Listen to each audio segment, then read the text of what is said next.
नमस्कार दोस्तों, स्वागत है मेरे YouTube channel learn C language में। दोस्तों, आज की इस वीडियो में हम पढ़ने वाले कंप्यूटर नेटवर्क में TCP/IP मॉडल के बारे में। तो फर्स्ट ऑफ ऑल, जो चैनल पर नए वो चैनल को सब्सक्राइब करके वीडियो को लाइक और शेयर करें ताकि हमें नेक्स्ट वीडियो के लिए मोटिवेशन मिले और आपको हमारी वीडियो की प्रत्येक इन्फॉर्मेशन है वो टाइम टू टाइम प्रोवाइड होती रहे। तो चलिए वीडियो को बिना देरी के कंटिन्यू स्टार्ट करते हैं।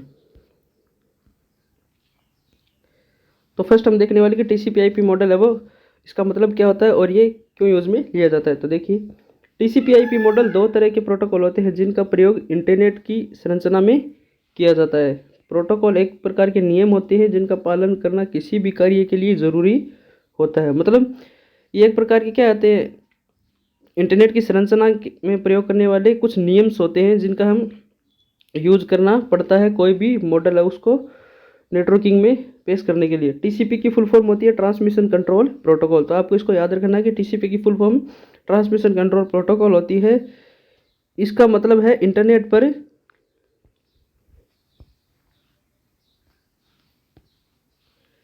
किसी भी प्रकार के आदान प्रदान पर लगने वाले नियम। मतलब आप जब भी इंटरनेट पर कोई भी जो आपका डाटा है उसको एक डिवाइस से दूसरे डिवाइस पर ट्रांसफ़र करते हैं तो कौन कौन से नियम्स हैं जिनको आपको फॉलो करना पड़ता है। तो ये होते हैं आपके प्रोटोकॉल्स। इंटरनेट प्रोटोकॉल इंटरनेट पर किसी भी प्रकार की हलचल की निगरानी करता है और हर कंप्यूटर सिस्टम पर यह लागू होता है।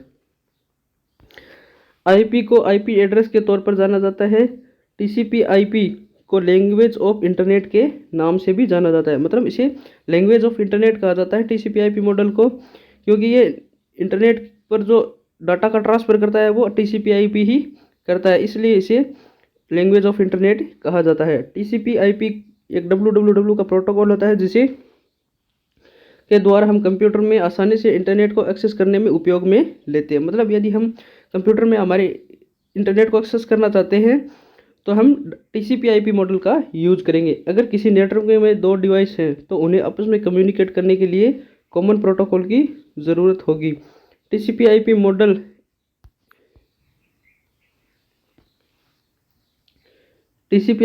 एंड टू एंड कम्युनिकेशन उपलब्ध करवाता है। मतलब यह एंड टू एंड कम्युनिकेशन उपलब्ध कराएगा एक यूज़र से दूसरे यूज़र के बीच में। सभी प्रोटोकॉल और नेटवर्क TCP/IP मॉडल पर ही कार्य करते हैं। मतलब जो आपके सभी प्रोटोकॉल्स होते हैं TCP/IP या जो और भी प्रोटोकॉल्स होते हैं RIP वगैरह, वो सभी आपके TCP/IP मॉडल पर ही डिपेंडेड होते हैं और इसी के अकॉर्डिंग वो सभी कार्य करते हैं। अब नेक्स्ट आपका TCP/IP रेफरेंस मॉडल।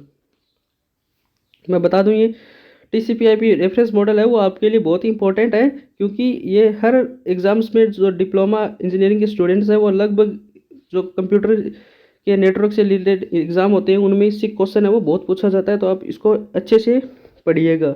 TCP/IP दो कंप्यूटर्स के बीच में इंफॉर्मेशन ट्रांसफ़र और कम्युनिकेशन को पॉसिबल करता है। मतलब ये क्या करता है कि दो कंप्यूटर के बीच में डाटा का ट्रांसफ़र और उनके बीच में जो कम्युनिकेट जो हम स्थापित करना चाहते हैं कम्युनिकेशन, उसको पॉसिबल बनाता है TCP/IP। इसका प्रयोग डाटा को सुरक्षित ढंग से भेजने के लिए किया जाता है। मतलब डाटा एकदम सिक्योर तरीके से एक यूज़र से दूसरे यूज़र तक पहुँचे, इसके लिए यह रेफरेंस मॉडल जिम्मेदार होता है। TCP/IP की भूमिका छोटे छोटे भागों में बांटने की होती है। मतलब ये डाटा का छोटे छोटे पैकेट्स में डिवाइड करेगा और उसके बाद में एंड टू एंड उसको ट्रांसफ़र कर देगा और IP इन पैकेट्स का एड्रेस मुहैया करवाता है। TCP/IP नेटवर्क प्रोटोकॉल इंटरनेट पर एक साथ भिन्न आकार और भिन्न प्रकार के सिस्टम्स नेटवर्क कनेक्ट करने की क्षमता के कारण ही सफल होता है। मतलब ये क्या करेगा, जो विभिन्न प्रकार के सिस्टम्स होते हैं उनके बीच में जो कनेक्टिविटी प्रदान करने की जो क्षमता होती है वो TCP/IP मॉडल ही प्रदान करता है। TCP/IP का इम्प्लीमेंटेशन लगभग सभी प्रकार के हार्डवेयर और ऑपरेटिंग सिस्टम में समान रूप से किया जाता है। मतलब ये सभी प्रकार के हार्डवेयर और ऑपरेटिंग सिस्टम्स के द्वारा भी ऑपरेट किया जा सकता है TCP/IP मॉडल को। इसलिए सभी प्रकार के नेटवर्क TCP/IP मॉडल के द्वारा अपना आपस में कनेक्ट होकर डाटा को शेयर भी कर सकते हैं। तो ये होते हैं OSI और TCP/IP मॉडल्स की कुछ लेयर्स। जैसे हमने OSI की पिछले वीडियो में पढ़ी थी 7 लेयर्स होते हैं, उसी प्रकार TCP/IP मॉडल में आपकी 4 लेयर होती है जिस पर है वो डाटा को एंड टू एंड है वो ट्रांसफ़र किया जाता है। तो हम इन लेयर्स के बारे में पढ़ने वाले हैं कि इनमें कौन सी स्पेसिफिक लेयर है वो कौन सा स्पेसिफिक कार्य है वो परफॉर्म करवाने के लिए यूज़ में ली जाती है। तो फर्स्ट आपकी नेटवर्क एक्सेस लेयर। यह TCP/IP मॉडल की सबसे उच्चतम लेयर होती है। TCP/IP का network layer OSI reference model के 3 निचले लेयर्स यानी नेटवर्क, डाटा लिंक और फिजिकल लेयर के फंक्शन को पूरा करता है। मतलब जो आपकी OSI मॉडल की जो नीचे वाली 3 लेयर्स होती हैं, जैसे नेटवर्क, डाटा लिंक और फिजिकल, तो उनके सभी फंक्शंस को कौन परफॉर्म करेगा? नेटवर्क एक्सेस लेयर ही उनको परफॉर्म करेगी। नेटवर्क एक्सेस लेयर यह डिस्क्राइब करती है कि किस प्रकार के डाटा किसी भी IP एड्रेस डाटाग्राम को नेटवर्क में भेजना है। नेटवर्क लेयर में जो डाटा होता है वह पैकेट्स के रूप में होता है। मतलब जो इसमें जो डाटा होगा नेटवर्क लेयर में वो छोटे छोटे पैकेट्स के रूप में होगा, और इन पैकेट्स को सोर्स से डेस्टिनेशन तक पहुंचाने के लिए नेटवर्क लेयर ही जिम्मेदार होती है। नेटवर्क लेयर जैसे ही नए हार्डवेयर को डिटेक्ट करती है, नए नेटवर्क एक्सेस प्रोटोकॉल को विकसित करेगी ताकि TCP/IP नेटवर्क हार्डवेयर का इस्तेमाल करके आसानी से कर सके। मतलब ये क्या करेगी कि जो नया हार्डवेयर है उसको डिटेक्ट करती है और नया जो एक्सेस प्रोटोकॉल होता है उसको विकसित करती है, यूज में लेती है, ताकि वो जो TCP/IP मॉडल में जो जुड़े हुए लेयर्स होती है या जो हार्डवेयर्स होती है उनको हम आसानी से इम्प्लीमेंट कर सकें, उनका यूज़ है वो 100% हम कर सकें। नेक्स्ट क्या आती है? Internet layer.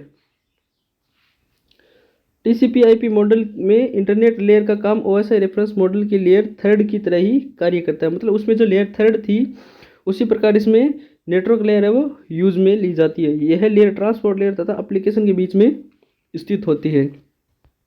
यह लेयर नेटवर्क में कनेक्शन लेस कम्युनिकेशन उपलब्ध कराती है। मतलब इसमें क्या होगा कि कोई भी कनेक्शन है वो नहीं होगा, कनेक्शन लेस होगी ये।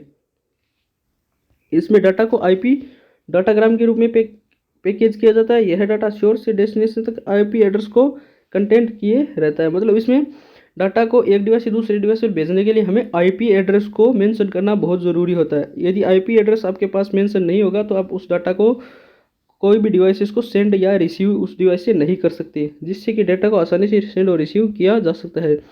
TCP/IP इंटरनेट लेयर के अंतर्गत आने वाले मैसेज प्रोटोकॉल्स होते हैं, जैसे internet protocol, internet control message protocol, address resolution protocol, reverse address resolution protocol और इंटरनेट ग्रुप मैनेजमेंट प्रोटोकॉल। तो ये उस प्रोटोकॉल्स होते हैं जो आपके इंटरनेट लेयर के द्वारा यूज़ में लिया जाता है। आगे हम इनके बारे में विस्तार से पढ़ने वाले हैं कि ये कौन सा प्रोटोकॉल है, वो कौन से कार्य के लिए स्पेसिफाई किया गया है। तो अब नेक्स्ट आपकी लेयर आती है ट्रांसपोर्ट लेयर। ट्रांसपोर्ट लेयर की क्या कार्य होती है? देखिए, TCP/IP मॉडल का ट्रांसपोर्ट लेयर डाटा के ट्रांसमिशन के लिए जिम्मेदार होती है। मतलब इसके ट्रांसपोर्ट के नाम से ही पता चलता है, मतलब डाटा का एक डिवाइस से दूसरे डिवाइस तक ले जाने के कार्य का, मतलब एक डाटा को दूसरे डिवाइस से एक डिवाइस तक ले जाने का कार्य कौन करता है? ट्रांसपोर्ट लेयर ही इसके लिए जिम्मेदार होती है। यह लेयर एप्लीकेशन लेयर तथा इंटरनेट लेयर के मध्य स्थित होती है। ट्रांसपोर्ट लेयर में एरर चेकिंग, फ्लो कंट्रोल भी होता है, ताकि दो कम्युनिकेशन के बीच में कोई भी डाटा अपने सही रिसीवर और सेंडर तक पहुंचे। मतलब इसमें क्या होता है कि एरर चेकिंग होती है कि डाटा में कोई प्रकार की एरर नहीं हो, एरर फ्री हो डाटा, और उसका फ्लो कंट्रोल, मतलब डाटा किस प्रकार है वो एक से दूसरे डिवाइस तक जा रहा है, उसकी स्पीड कैसी है, तो सभी इसमें ट्रांसपोर्ट लेयर के द्वारा ही चेक किए जाते हैं। अगर मैं आसान शब्दों में कहें तो ये मल्टीप्लेक्सिंग और डीमल्टीप्लेक्सिंग के प्रोसेस के लिए जिम्मेदार होता है। मतलब ये क्या होता है, एक तो मल्टीप्लेक्सिंग होता है और एक आपका डीमल्टीप्लेक्सिंग होता है। ये दोनों के सिद्धांत पर ही कार्य करता है। इस लेयर में तो मुख्य कार्य करते हैं कौन कौन से प्रोटोकॉल होते हैं? एक तो आपका TCP होता है और एक आपका UDP होता है। आगे हम इनके बारे में विस्तार से पढ़ने वाले हैं नेक्स्ट वीडियो में कि TCP क्यों यूज होता है और UDP क्यों यूज होता है। नेक्स्ट आपकी लेयर आती है इसकी एप्लीकेशन लेयर।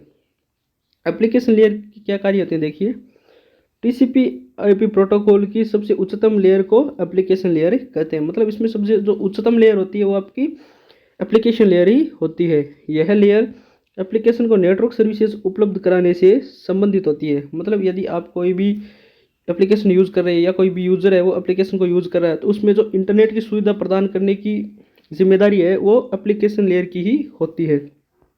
इस लेयर का संबंध किसी भी डाटा के फॉर्मेशन, इनकैप्सुलेशन और ट्रांसमिशन से होता है। यह लेयर ह्यूमन इंटरेक्शन का काम करती है। मतलब ये जो मानव होता है उसके साथ में इंटरेक्ट करती है और सिस्टम्स के बीच में दोनों के बीच में कौन कार्य करती है? आपकी एप्लीकेशन लेयर ही कार्य करती है कि यूज़र है वो एप्लीकेशन के साथ में किस प्रकार वो अट्रैक्ट करता है, जैसे वेब ब्राउज़र, ईमेल और अन्य एप्लीकेशन के लिए विंडो उपलब्ध करवाना। इस लेयर का काम ट्रांसपोर्ट लेयर को डाटा को भेजना और डाटा को रिसीव करना होता है। मतलब यदि कोई डाटा को यूज़र एक डिवाइस से दूसरे डिवाइस को भेजना चाहता है तो वह एप्लीकेशन के माध्यम से एक डिवाइस से दूसरे डिवाइस से डाटा को भेजेगा, तो उसमें एप्लीकेशन लेयर ही जिम्मेदार होती है। जो यूज़र और जो रिसीवर होता है उसके बीच में यह एक इंटरमीडिएट का कार्य करती है। एप्लीकेशन लेयर में होने वाली कुछ प्रोटोकॉल्स ये होते हैं, देखिए। फर्स्ट है इसमें हाइपर टेक्स्ट ट्रांसफर प्रोटोकॉल जो आपका HTTP होता है। नेक्स्ट आपका simple mail transfer protocol SMTP। इसके बाद में dynamic host configure protocol DHCP। Next है डोमेन नेम सिस्टम DNS और simple network management protocol SNMP। और नेक्स्ट आपका आता है फाइल ट्रांसफ़र प्रोटोकॉल FTP। अब OSI और TCP के कुछ प्रमुख प्रोटोकॉल्स होते हैं, उनके बारे में हम विस्तार से नेक्स्ट वीडियो में पढ़ने वाले हैं कि OSI और TCP में कौन कौन से मुख्य प्रोटोकॉल है वो यूज़ में लिए जाते हैं। तो आज की वीडियो के लिए सिर्फ इतना ही। मिलते हैं नेक्स्ट ऐसी यूज़फुल वीडियो के साथ में, तब तक के लिए bye bye, take care, thanks for watching this video, keep supporting us.